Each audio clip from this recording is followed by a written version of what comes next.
Depuis quelques mois, c'est une bataille médiatique que se livrent les anti-autoroutes et le concessionnaire Atosca. Alors que début juin, la presse était conviée pour voir les avancées des travaux, La Voix est libre réplique à son tour en annonçant que le chantier est en retard de plus d'un an. Effet d'annonce ou révélation, reportage avec Marion Meyer, Myriam Brice et Harmonie Passion. Depuis le ciel, le tracé de l'autoroute A69 commence à se dessiner. Une ligne claire à certains endroits, interrompue très souvent par l'absence de chantier.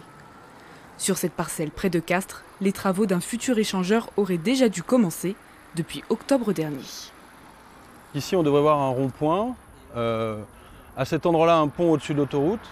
Et de l'autre côté, un rond-point. Autour, à peu près une dizaine de petits ouvrages. Et là, on en est où? On en est à des fouilles archéologiques qui se sont achevées il y a quelques semaines. Et on en est donc à des prémices de terrassement, une implantation des ouvrages.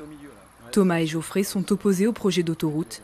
Ils surveillent l'avancée du chantier depuis son commencement en mars 2023. Là, on est sur le tracé de l'autoroute. Là, on dirait pas, là, clairement. Selon eux, le retard s'accumule, 1 an au total. Sur les 44 km de route à créer, 17 seraient vierges de tous travaux, comme ici où la nature fait encore valoir ses droits. C'est vraiment une illustration des mensonges du concessionnaire qui vont nous faire croire que 100% du tracé, sur 100% du tracé, il y a des travaux. Eh bien, c'est totalement faux. Ici, il y a des zones humides. Derrière, il y a un pont qui n'a toujours pas été fait alors qu'il y a 10 mois, au-dessus du Bernazobre, il aurait dû être réalisé. Ils ont un retard considérable et je veux dire, le retour en arrière est totalement possible. 9 zones encore à déboiser, des habitants à exproprier, des fouilles archéologiques à terminer. Mais face à ce constat, le concessionnaire reste ferme. La date d'ouverture de l'autoroute ne change pas.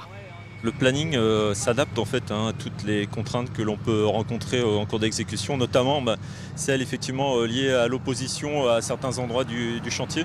Donc on adapte l'ordonnancement de nos différents ateliers de manière à pouvoir les utiliser de manière plus efficace. Et c'est pour ça qu'il y a certaines zones de chantier aujourd'hui qui ne sont pas démarrées, mais c'est au bénéfice d'autres secteurs de chantier qui sont plus avancés. Selon Atosca, le chantier devrait s'intensifier cet été. 250 engins et 1200 ouvriers devraient être mobilisés.